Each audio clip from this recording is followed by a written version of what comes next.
السلام علیکم ورحمۃ اللہ وبرکاتہ۔ بسم اللہ الرحمن الرحیم۔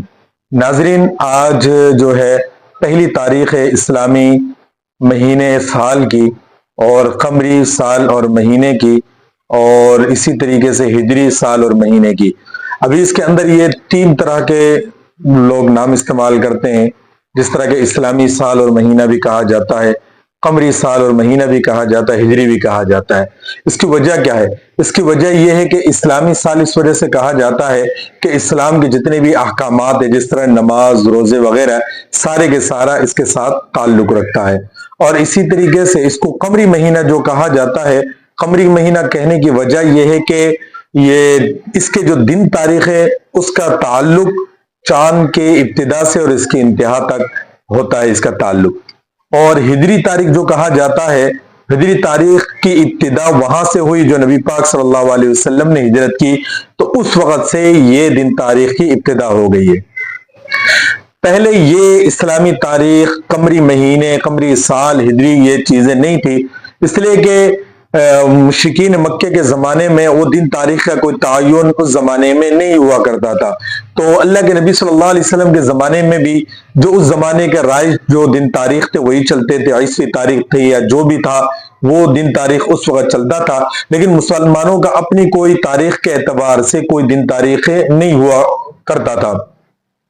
اور اسی طریقے سے اسلامی جو کہیں پہ خطوط وغیرہ بھیجنا ہو تو وہاں پہ دن تاریخ لکھا نہیں جاتا تھا۔ اس میں اگر تاریخ لکھی جاتی تھی تو عیسوی تاریخ لکھی جاتی تھی، یا پھر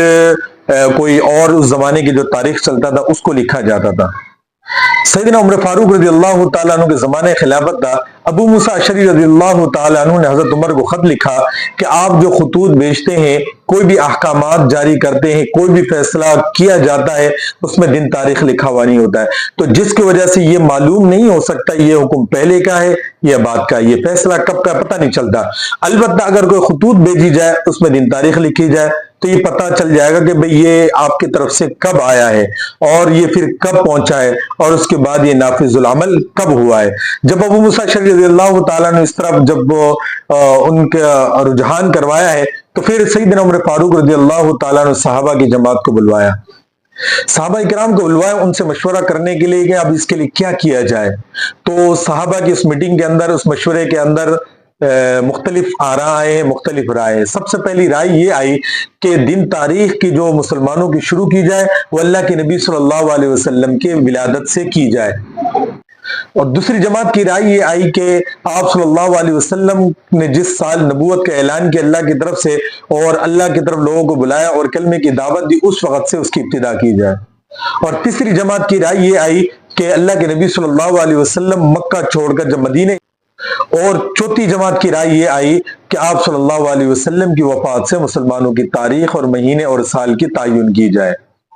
سیدنا عمر فاروق رضی اللہ تعالیٰ عنہ نے ان مختلف آراء کو دیکھ کر انہوں نے کہا کہ اگر ہم آپ صلی اللہ علیہ وسلم کی ولادت یا پھر آپ صلی اللہ علیہ وسلم کی نبوت کے اعلان کو اگر ان دنوں کو اگر ہم لے لیں تو اس صورت کے اندر ان کے ایام وہ متعین نہیں ہے، اختلاف ہو سکتا ہے، تو اس لیے آپ صلی اللہ علیہ وسلم کی ولادت اور آپ صلی اللہ علیہ وسلم کی نبوت کے اعلان ان دنوں کو تو چھوڑ دیا گیا۔ البتہ جو چوتھی رائے تھی آپ صلی اللہ علیہ وسلم کی وفات، یہ تو ظاہر سی بات ہے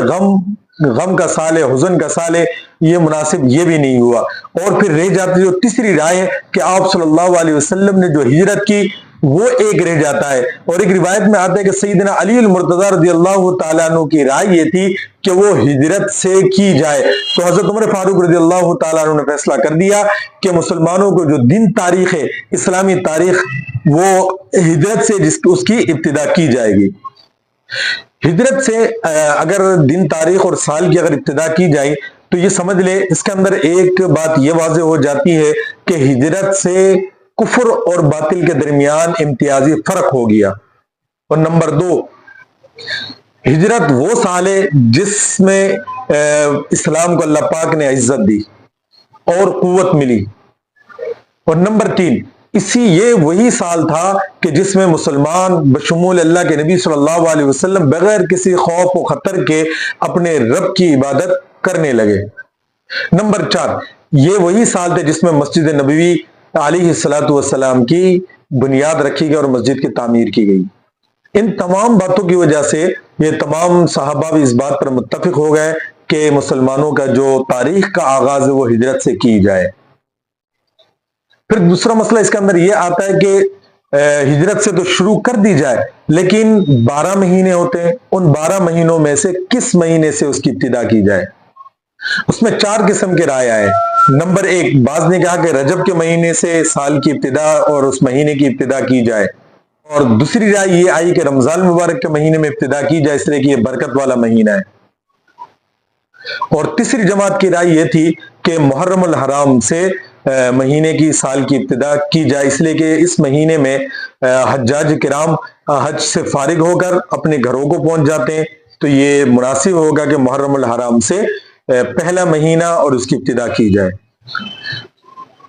اور چوتھی رائے یہ آئی کہ ربیع الاول کے مہینے سے شروع کی جائے، اس لیے کہ اللہ کے نبی صلی اللہ علیہ وسلم نے بھی جو ہجرت شروع کی تھی وہ ربیع الاول کی ابتدا سے آپ صلی اللہ علیہ وسلم نے سفر ہجرت کی ابتدا کی تھی۔ سیدنا عمر فاروق رضی اللہ تعالیٰ عنہ نے یہ مختلف آراء کو دیکھ کر آپ نے پھر محرم الحرام کے مہینے سے سال کی ابتدا کروائی۔ اس کی وجہ یہ ہے کہ اللہ کے نبی صلی اللہ علیہ وسلم نے جو انصار مدینہ تھے جو وہاں حج کے لیے آئے تھے، ان کے ساتھ بیعت عقبہ جو ہوا تو ان سے ذی الحجہ کے مہینے میں بات ہوئی، اور اس کے بعد پھر جب وہ چلے گئے اللہ کے نبی صلی اللہ علیہ وسلم نے محرم کے مہینے سے صحابہ کو مدینے کی طرف ہجرت کرنا شروع کروایا،